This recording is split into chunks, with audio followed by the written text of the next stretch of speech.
Peace be upon you, dear friends of the heart. Have you ever paused to wonder, is it the seeing eye that perceives the truth, or is it the aching conscience that truly knows? Today, I will share with you the deeply cautionary tale of an ungrateful son who abandoned a blind horse, the apple of his father's eye, on a freezing mountain in the dead of winter. But never forget, the mountains have their own master, and the prayer of the oppressed carries its own weight.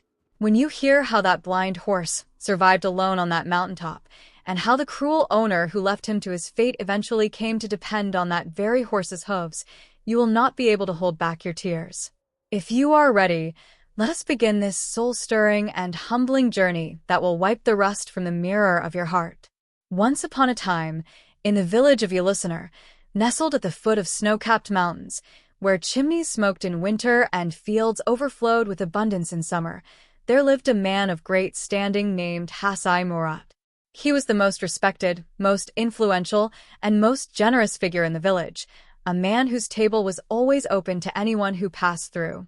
But beyond all of Murat's legendary wealth, his orchards, his fields, and his gardens, there was one companion he held more precious than all of it combined. That companion was Yoldaş, a magnificent gray horse whose coat was white as fresh milk, whose mane raced the wind. Yet Yoldaş was different from all other horses.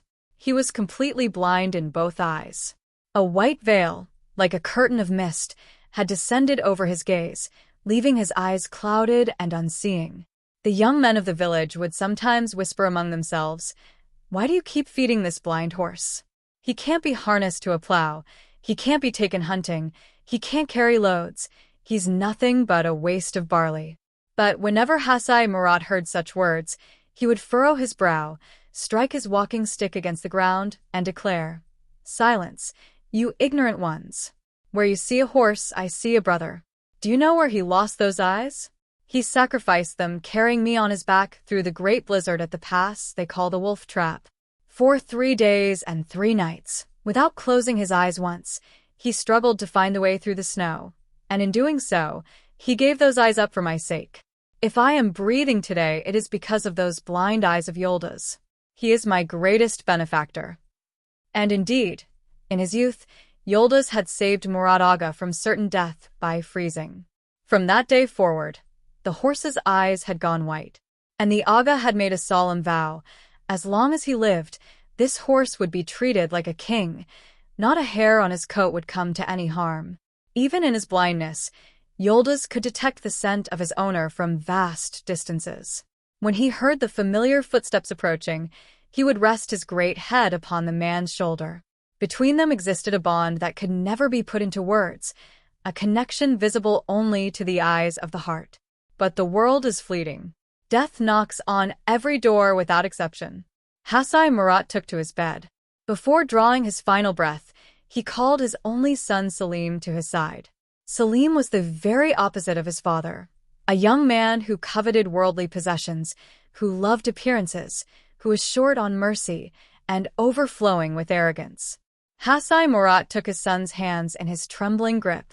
"My son," he said, gasping, "my wealth and property are entrusted to you, but I have one final wish that surpasses all the rest. Yoldaş, that faithful old horse. Do not neglect him. I owe him more than I can ever repay. He cannot speak, so he cannot voice his troubles. He cannot see, so he cannot find his own way. Watch over him as you would watch over your own eyes. Never belittle him. Never drive him from your gate. If any harm comes to him, I will not release you from my account. Both in this world and the next, my hand will reach for yours in demand." Selim, not wanting to cause his father distress in his final moments, said, "All right, father, don't worry. He is the crown of my head." But the light of sincerity was absent from his eyes. Murat Aga surrendered his soul in peace. The village held funeral prayers and offered condolences. But almost the moment the Aga was placed in the earth, the true face hidden within Selim began to emerge. His first act was to turn away his father's old friends from the gate. Then he cut off the alms that had been distributed to the poor of the village. "It's time for economy," he said. "What's easily given drains what's been stored." Then his attention turned to the stables. In the stables stood thoroughbred horses and fine stallions. And there in the corner, standing quietly and without complaint, eating only what was placed before him, stood the blind Yoldaş. Every morning when Selim entered the stables and laid eyes on Yoldaş, something within him burned with resentment. That horse reminded him of his father's authority. It was as if those blind eyes could somehow see straight through Selim's lack of conscience. A blind throat, Selim would mutter to himself. He eats a full sack of barley every day. What is he good for? Absolutely nothing. He just takes up space. My father must have lost his mind in his final years. He's just a horse when all is said and done. Winter pressed itself against the door. Snow began to fall in great heavy flakes. The price of feed had climbed. Hay had become expensive. Selim gave the groom his orders. Cut that horse's feed. Reduce it by half. Give him rotting hay. The groom was a faithful old man who had served since the father's time. For the love of God, don't do this, he pleaded. It is your father's dying wish. It is a sin. The animal is already old. In this cold, he won't be able to endure. Selim flared with anger. Don't give me advice. I am the master here. Whatever I say, that is what will happen. And with that, he dismissed the groom on the spot. Now, there was no one left to look after Yoldaş. Moldy hay was tossed before him, and even his water was withheld. The poor creature had grown so thin from hunger that his ribs could be counted. Yet he made not a single complaint, not a single gesture of defiance. He simply rested his head against the stable door, searching for the familiar scent of his old owner's dear friend. But no one came and no one went. One night the blizzard grew so fierce that the howling of the wind mingled with the howling of wolves. Selim sat in the warm room of the manor house beside the fireplace, poring over his ledgers. His eyes fell once again on the column of expenses. This cannot continue, he muttered to himself. That blind horse won't survive to see summer. The best thing to do is... The terrible idea took root in his mind. The devil whispered in Selim's ear. Take him to the mountain and leave him there. Let nature take its course. You can cover the sin with pretty words and wash your hands clean of it. The guilt won't rest on your neck. The next morning, before daybreak, Selim rose. He went to the stables and looped a rope around Yoldaş's neck. The horse could not detect his owner's scent, but when he caught the smell of a human being, he raised his head in hope. Perhaps they were going to give him water, he thought, and he waited. Selim tugged him forward impatiently. Come on, old one, he said. I'm taking you somewhere with fresh grass. It was a lie. Outside, the snow lay knee-deep. Even in his blindness, Yoldaş raised no objection. His faithful heart would not allow it.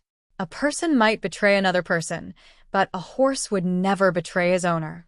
Selim rode ahead on his own powerful horse, dragging Yoldaş behind on the lead rope. They left the village. Choosing the hidden footpaths so no one would see, they climbed toward the treacherous ravine pass, where steep cliffs fell away into nothing. This was the domain of wolves and jackals, a place where even humans feared to venture, where the cold stopped your very breath. Yoldaş felt the terrain changing beneath his hooves, felt the snow deepening around him. His feet slipped, he stumbled.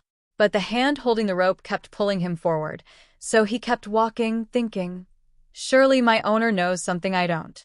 Hours later, they reached a desolate plateau where the forest ended and there was nothing but bare rock and frozen cliffs. The wind cut like a blade. Selim dismounted from his horse. He approached Yoldaş. The horse's warm breath turned to steam in the bitter air. For just a moment, Selim looked into the horse's blind, whitened eyes.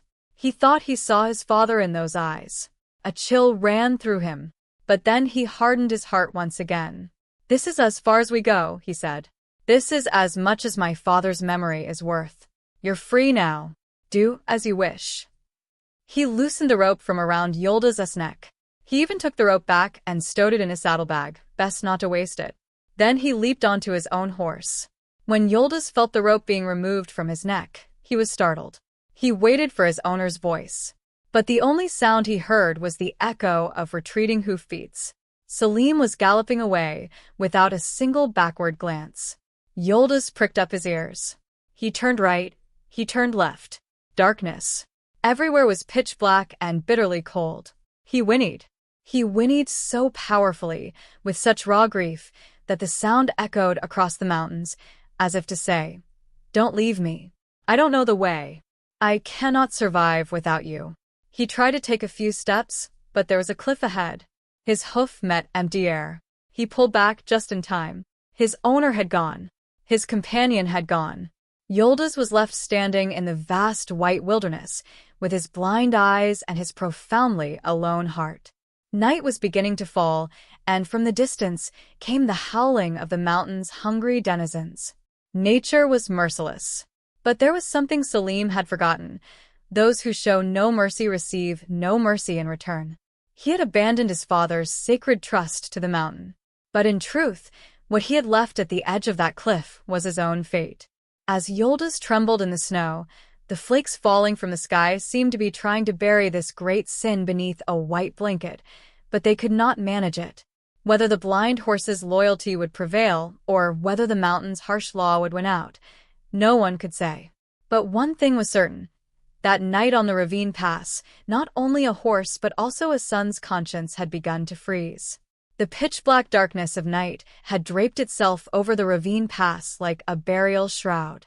The wind whistled shrilly through the cracks in the rocks, and the bone-splitting cold seeped into every pore. The blind horse Yoldaş, abandoned to his fate by Selim, stood rooted to the spot like a statue. His ears were constantly alert, carrying within them the hope that his owner would return, that a familiar hand would reach for his halter. But no one came. Only one thing reached his nostrils, that sharp, wild scent. The scent of wolves. Before long, yellow eyes appeared through the underbrush, catching the faint light. The hungry sentinels of the mountain had spotted their defenseless prey. The wolves began to close the circle with cautious, deliberate steps. Even without sight, Yoldaş sensed the danger. He whinnied, rearing up on his front legs and slamming them into the ground. It was as if to say, "I am here. I will not surrender." But hunger and numbers were on the side of the wolves. When the first lunge came, Yoldaş kicked out with his back legs, but it missed. The circle was tightening. At that precise moment, a booming voice rang out from within the darkness. "Stand back. Get away." This was not the shout of a hunter, nor the cry of a villager. It sounded like the voice of the mountains themselves, deep, resonant, and commanding. Then a towering shadow appeared with a torch in hand. The figure was draped in a bearskin coat, carried a gnarled wooden staff, and had a beard that fell to his chest. This was the mountain elder, the man spoken of in legends throughout the surrounding villages, the one some called mad, others called holy, the one who lived apart from all civilization, in a cave at the mountain's peak. The mountain elder hurled his torch toward the wolves. The wolves were not afraid of the fire itself, but they were afraid of this man's presence. The lead wolf snarled, stepped back, and led his pack away into the darkness. The mountain elder approached the trembling horse. Yoldaş tried to back away in fear, but the elder's calm, measured voice stopped him. "Do not be afraid, my poor dear. Do not be afraid, dear companion. The evil has departed. The good has arrived." He extended his hand and gently stroked the horse's ice-crusted mane. Then he placed his hand over Yoldaş's blind eyes and murmured softly, "What a shame, what a shame. Your eyes cannot see, but your heart can. Which heartless soul left you here?" The mountain elder reached into his belt and carefully wound a rope around the horse's neck. "Come along," he said.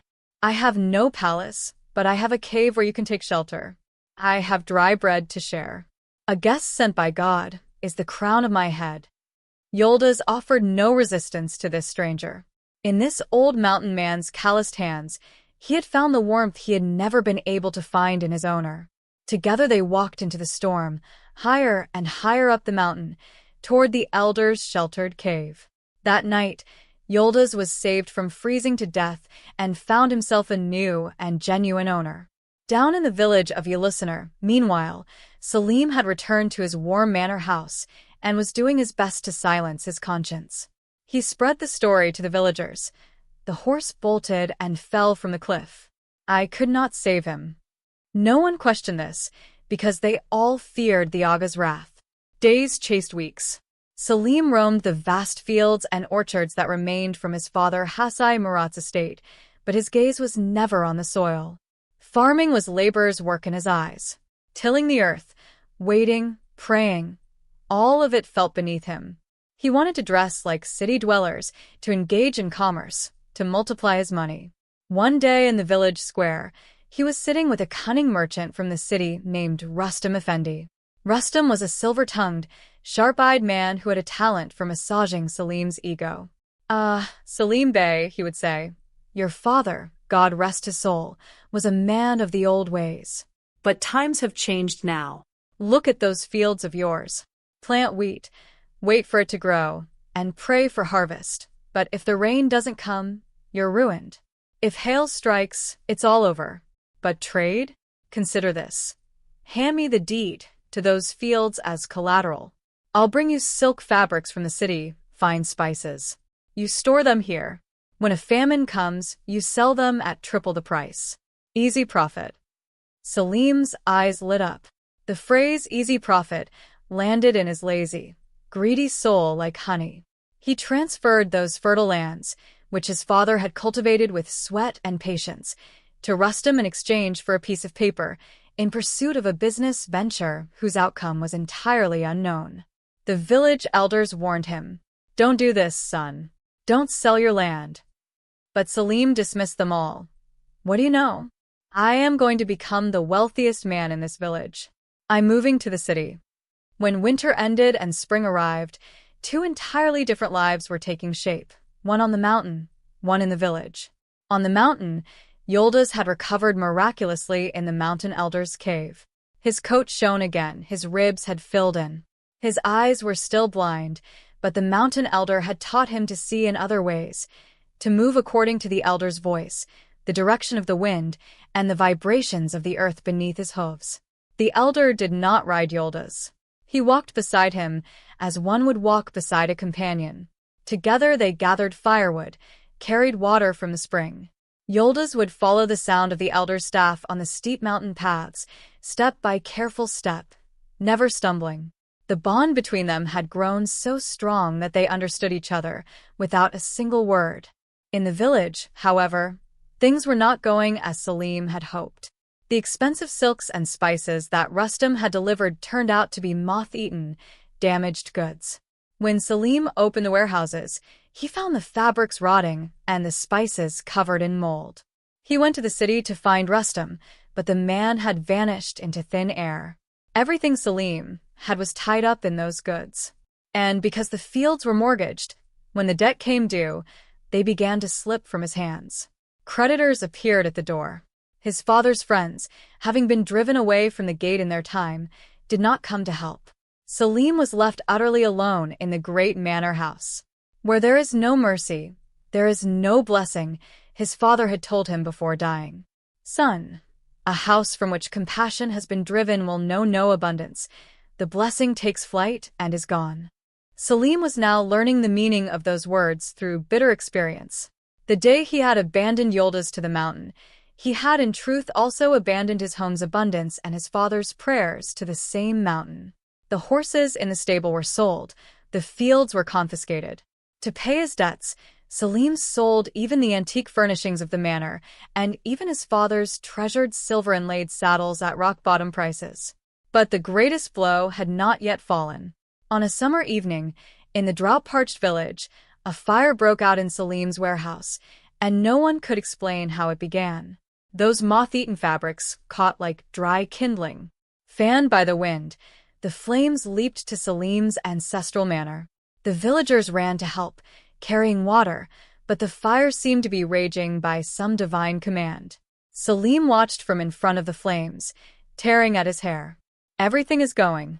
My father's house is burning." When the fire was finally extinguished, all that remained were scorched walls and a floor covered in ash. That night, Selim was left on the street. No money remained, no house, no reputation. Those who had yesterday called him my aga now refused to look at him. With the last few coins left in his pocket, he spent the night in the village coffee house. But the creditors, and particularly the moneylenders, were on his trail, pressing him, threatening him. There was nowhere left for Selim to stay in the village. He had to flee. But where? He could not go to the city. He could not find Rustam. The thought of the old Highland cottage in the mountains beyond, the one he had visited as a child on hunting trips with his father, came to him. Perhaps it's still standing, he told himself. I can hide there. I can lose my trail. And so it was that Selim, once the powerful son of a landowner, set off up the mountain road like a fugitive, with nothing more than a sack of dry bread on his back. Consider the strange workings of fate. The very mountain Selim was fleeing to for safety were the new homeland of the companion he had condemned to his fate months earlier. Two former associates, one having risen, one having fallen, were preparing to meet again at the same summit. As Selim climbed the mountain elder stood at the entrance of his cave, combing Yoldaş's mane and looking out over the horizon. A visitor is coming, Yoldaş, said the elder, sniffing the wind. But whether this visitor brings good or ill, that time will tell. Yoldaş stirred uneasily and gave a low whinny. He had caught a scent on the wind. The wind was carrying to him the smell of betrayal. When Selim left Yoldaşlar village behind and took to the mountains, the sun had not yet set, but the darkness in his soul had long since fallen. On his feet were the fine leather boots he had bought from the city, the ones he had so often boasted about. Those boots were well suited to manor floors. But on the mountain's sharp, merciless rocks, they were no better than a sheet of paper. With every step, stones drove into the soles of his feet. With every stumble, the hem of his expensive coat caught on thorns and tore further. His intention was to take shelter in the old Highland cottage his father had spoken of, the one he had visited once as a child. There will be firewood there, dry rations there, he calculated. I can hide until spring. His arrogant mind assumed he could buy nature off with money just as easily as he had bought everything else. But the mountains keep no market prices. The higher he climbed, the more the weather turned. That mild spring evening surrendered to the mountain's famous bone-freezing night chill.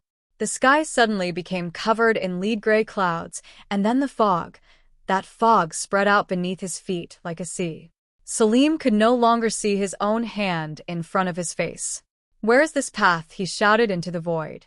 His voice bounced off the rocks and returned to him. He had lost the way completely. He knew neither left nor right. He was hungry, he was thirsty, and above all else, he was afraid. The man who had once thundered, "I am the Aga, I am the Pasha," from within his manor house was now trembling like a rabbit. He walked for hours. His feet swelled, the strength drained from his knees. Just when he thought, "This is the end, I will become wolf food here," he glimpsed through the fog the faint outline of a structure.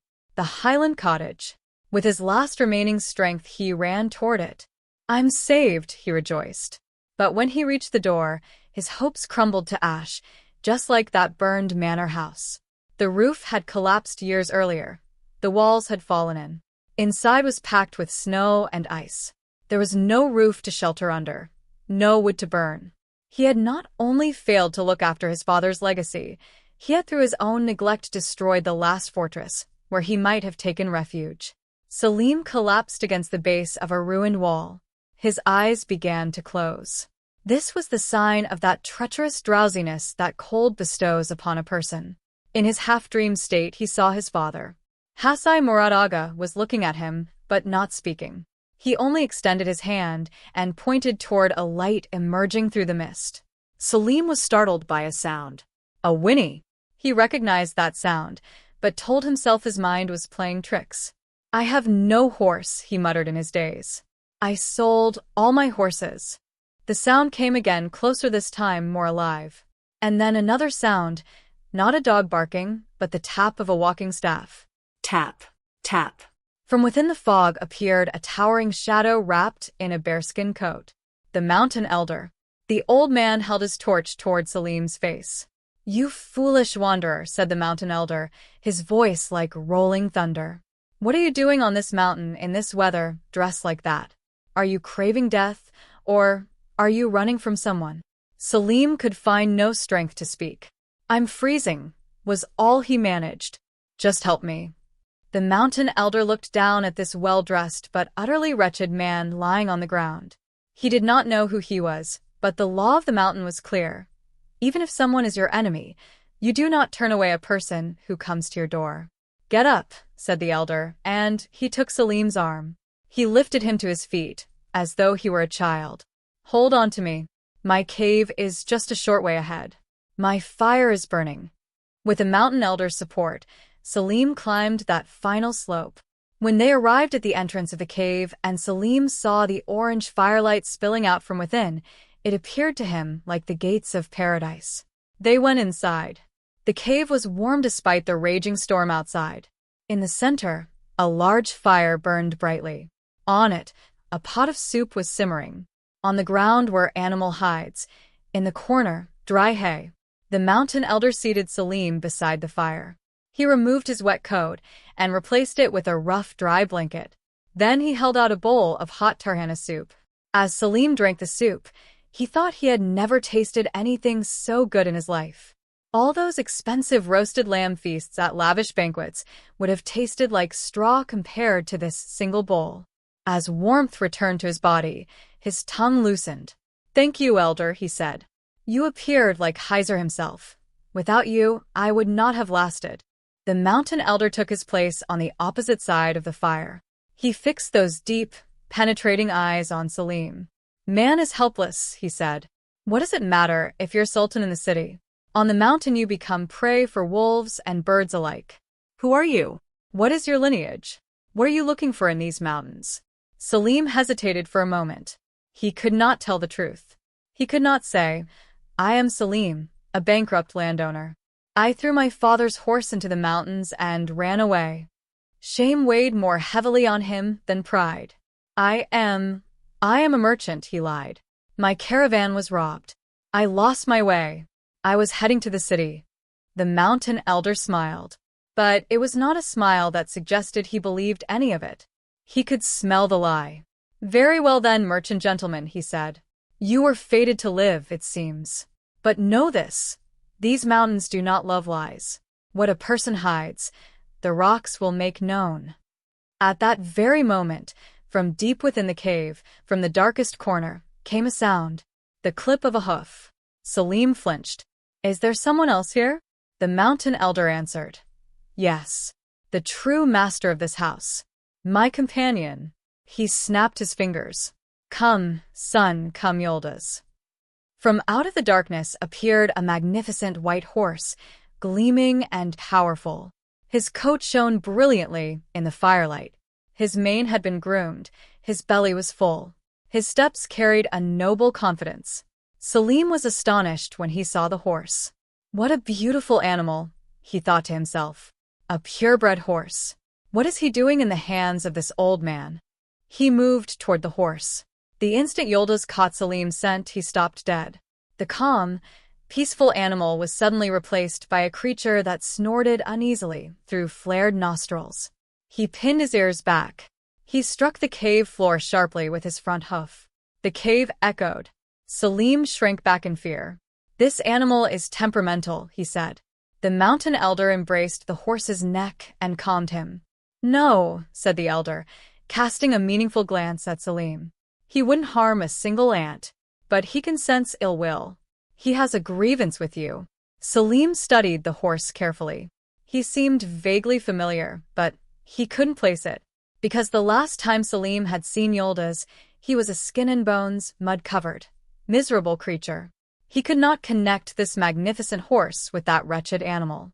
Besides, Selim had never once looked at Yoldaş with any affection. He had only ever seen him as a commodity. But the horse had recognized him. That scent was the scent of betrayal, of cold, of that desolate cliff pass. Is this horse for sale? Selim asked, with that instinct of the merchant. He'd fetch a good price. The mountain elder let out a hearty laugh. Money? Your money holds no value here, gentlemen. Besides, this horse has a flaw. No one would buy him. Selim asked curiously. What flaw? He looks as fit as a turnip, mashallah. The mountain elder turned the horse's head toward Selim. Look, he said. Look carefully. It is you who can see, not him. Selim looked into the horse's eyes in the firelight. Time froze. The horse's eyes. White, clouded, lightless. Two deep and empty wells. Selim's breath stopped. The bowl of soup in his hands trembled. He recognized those eyes. These were the eyes his father had called my greatest benefactor, the same eyes he himself had called a blind drain and abandoned to his fate on the mountainside. Is this, said Selim, his voice catching in his throat, is this horse blind? He is, said the mountain elder. His eyes cannot see, but his heart sees better than the eyes of every one of us combined. He knows loyalty, and he knows betrayal. A torrent of scalding water seemed to pour down over Selim from head to foot. This was Yoldaş, the one he had presumed dead, left to be devoured by wolves and birds. Here he was, alive and breathing before him, and in better condition than Selim himself. The irony of fate, Selim had left him for dead. But now Selim's very life rested in the hands of this horse and this old man. It can't be, Selim whispered in panic. The mountain elder studied Selim's stricken reaction. What is it, merchant gentleman? His voice grew serious. Your color has drained. Do you happen to recognize this poor creature? Selim wanted to deny it. No, he said. I was just surprised that a blind horse could survive up here in the mountains. The mountain elder rose to his feet. His shadow fell across the cave wall like a giant. God keeps alive whom he will keep alive, my son, he said. Some men, their eyes work perfectly, yet they are blind to the truth. They hold a diamond in their hand and call it glass, throw it away like rubbish. Some animals, they cannot see with their eyes, but they know the scent of their owner as though it were the fragrance of paradise. This horse, I found at the edge of a cliff in the middle of winter, trembling. A cruel person had tied him on a rope and abandoned him to his fate. He even took the rope back, so the horse couldn't find his way home. Think about that. How does a human being do such a thing? How does someone surrender a living creature to the cold and to the wolves? Selim began to sweat. The cave felt as though it were closing in on him. Yoldaş's blind eyes seemed to reach into the darkest corners of Selim's soul and silently confront him with the truth he had buried there. The horse suddenly whinnied and took a step toward Selim. Selim leaped back in fright and slammed his back against the cave wall. Get him away from me, he shouted involuntarily. He's looking at me. I swear he's looking at me. The mountain elder had now understood the reason for Selim's fear. The pieces of the puzzle had come together. This man was no merchant. This man was Yoldaş's cruel owner. But the mountain elder did not confront him directly, for the greatest punishment was to look into the mirror of one's own conscience. Don't be afraid, said the elder in a calm voice. He won't harm you. He is not like you. But I can see that your saddlebag is filled not only with lies, but with a great sin as well. Tonight will be long, merchant gentlemen. There is a storm outside. In here, there is truth. You have nowhere to run. That night, Selim sat by the fire, yet shivered until morning. Across from him was the loyal companion he had left to die on the mountain. At his side was a sage who knew everything. And outside, a storm that gave him no possibility of escape. The divine court of justice had convened, and the trial was to be held. In this cave. Throughout the night, the storm hammered the mountain. As the first light of morning appeared, it gave way to an eerie, unsettling silence. Outside the cave, snow had draped itself over the world like a white burial shroud. Inside, beside the fading ashes of the fire, sat the mountain elder, eyes reddened from sleeplessness, cross-legged, fingering his prayer beads. All night long, Selim had been unable to escape the captivity of Yoldaş's blind eyes. Deep in the cave, the horse stood with his back turned to Selim, as though an invisible wall had been built between them, silent and still. Selim could bear it no longer. This silence was heavier than the storm outside. He stood up and shook off his clothes. The storm has died down, elder, he said, his voice trembling. Let me be on my way. Many thanks, God bless you. He moved toward the door. He wanted to run. Having that horse's breath on the back of his neck was no different from seeing his father's ghost. Just as he reached the mouth of the cave, the mountain elder's powerful voice seized him by the collar. Wait, Selim. He called his name. Selim froze where he stood. When he heard his own name, the strength went out of his knees. He turned slowly. You, he stuttered. You know my name? You know who I am. The mountain elder struck his staff against the ground and stood up. The old man seemed to have left, and in his place stood a judge. I know the language of the mountains, my son, he said. I know the language of wolves and birds. Do you think I cannot know the lies of men? You are Selim, the thankless son of Hasai Murat. You are the cruel one who abandoned this horse, your father's sacred companion, his dear Yoldaş, to that pitch-black winter and that mountain cliff. Selim tried to deny it. He opened his mouth, but the words knotted in his throat. When Yoldaş heard his name, he turned his head and fixed those blind eyes upon Selim. Selim sank to the ground. He buried his face in his hands. I had no choice, elder, he began to sob. I went bankrupt. I had no money for feed. Everyone was coming after me. He was already blind, already old. I told myself he shouldn't have to suffer. The mountain elder came to Selim's side. He placed his hand on his shoulder, not to comfort him, but to shake the truth into him. Blind, said the elder, with a bitter smile. It wasn't that horse who was blind, Selim. It was you who were blind. You looked with blinded eyes of greed at the fields your father left you, the orchards, the manor house, and you didn't truly see any of it. You sold it, you squandered it. You couldn't see the loyalty of this creature, who is your companion in life. He pointed to Yoldaş with his hand. This animal's eyes cannot see, but he knows my heart. He cannot find his own road, but he finds faithfulness. You, on the other hand, with eyes that could see perfectly, could not find the right path. You tumbled over the edge of a cliff. So let me ask you now, who is more blind? This voiceless creature, or you, whose conscience has gone dark? Selim could not lift his head. Shame was burning his face like fire. Then, with some strange courage, perhaps a last desperate hope, he stood up. He walked toward Yoldaş. Yoldaş, he said. Do you recognize me, my dear? I am Selim, your father's son. He extended his hand. He wanted to stroke him, perhaps to receive some sign of forgiveness from the horse. Come on, he said. Come on, let's go. I've understood my mistake. I'll take you back. Selim's hand was nearly touching Yoldaş's mane. Yoldaş caught Selim's scent. That scent, the scent of betrayal, of cold, of that lonely cliff. The horse suddenly pulled his head sharply backward. He did not whinny. He did not kick. He did not bite.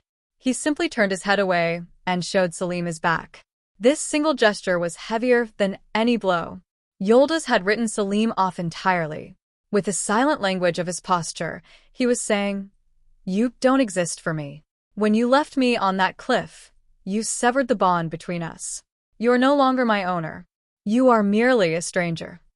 Selim looked at his hand, left hanging in the empty air. In that moment he understood. Lost property can be recovered. A burned manor house can be rebuilt. But a broken heart, and especially the heart of a voiceless, innocent creature, can never be repaired. The mountain elder watched the scene with deep gravity. Did you see, Selim? He said. Don't dismiss him as just an animal. Even he has turned his face away from you. Now go. This cave is a refuge for those who are honest and true, not for those like you. Selim said helplessly, Where shall I go? In the village, creditors are waiting for me. The manor burned down. I haven't a single coin to my name. The mountain elder pointed to the door. God's earth is wide, but your world has grown very narrow, my son. You have turned your back on the mountain. You have turned your back on the village. Go, perhaps in distant, foreign lands you will find the humanity you lost here. But don't come back here. Here, Yoldaş has his rights. Selim was driven from that cave, from that warm shelter. He stepped outside. The frost struck him in the face. Behind him remained the blind horse warming himself beside the fire and the ancient sage. Before him stretched an endless, ice-cold loneliness. As Selim descended the mountain, he passed by his father's grave. He could not bring himself to stop and pray. He only looked from a distance. "Forgive me, father," he whispered to the wind. "You left me paradise. I turned it into hell." Years passed. Life went on in Yoldaş village. Yoldaş lived out the rest of his days beside the mountain elder, in peace and contentment in that cave and on the highland meadows. Sometimes when villagers came up to the mountain, they would see that blind horse and the old man walking side by side. Now that, they would say, is true friendship. When Yoldaş passed away, the mountain elder buried him with his own hands beneath the great plane tree in front of the cave. And what became of Selim? The story goes that Selim descended to the city. But he could not become a merchant and he could not become a landowner. He changed his name and hid his past. He worked in the city markets as a porter, carrying loads. One day, an aged, stooped old porter was crossing the marketplace when he heard the sound of hoofbeats from a fine horse passing nearby. He stopped. He looked into the horse's eyes. And right there on the spot, he collapsed to the ground and wept bitterly, uncontrollably. Those who saw him called him mad. Why is this man weeping at a horse? They wondered. They did not know that this man had suddenly remembered something he had once possessed, but never valued. That blind-eyed, noble-hearted sultan he had thrown away. Selim was found one winter day in a home for the destitute, clutching in his palm the old pocket watch with its scorched chain that his father had left him. He had already drawn his final breath. He was buried in the pauper cemetery. No name was written on his tombstone. But up on the mountain, on the grave of that blind horse, the mountain elder had carved the following words with his own hands into a piece of wood. These words, carried by the wind from the mountains to the village, and from there to the city, spread from one ear to the next. He whose eyes could see lost his way and fell into the abyss. He whose eyes could not see knew faithfulness and soared to the peak. He who trusted in his possessions was left stranded on the road. He who trusted in his Lord found a true companion. O traveler, do not grieve for the blind horse, grieve for the blind heart. And from that day forward, no one in Yoldaş village mistreated an animal. Whenever they saw a horse, they remembered Hasai Murat's faithful Yoldaş and the tragic end of the ungrateful son Selim. For those willing to take heed, this was the greatest lesson ever whispered by the mountains. Yes, dear friends and beautiful souls, today we have together heard the story of the blindness of the seeing eye and the faithfulness of the blind eye. We have seen that wealth is an illusion and property is an illusion. The true treasure is the conscience we carry within this chest of ours. Selim, with his seeing eyes, surrendered to his greed and tumbled over a cliff. Yoldaş, with his blind eyes, found faithfulness and climbed to the summit. May God not make us among those whose eyes can see but whose hearts are blind, not among those who only recognize the value of what they hold when it has already been lost. Now tell me, if you were in Selim's place, could you have faced that horse's eyes in that cave? Or, if you had been in Yoldaş's place, would you have forgiven Selim? Be sure to write your thoughts in the comments. To ensure that these cautionary tales and our journey toward peace continues, please do not forget to subscribe to our channel, to like our video, and to share it with those you love. You may also take a look at our other stories appearing on screen. Until we meet again in the next tale, entrust what is in your trust to the trustworthy, and entrust your hearts to their true owner. Farewell, and stay in friendship. M.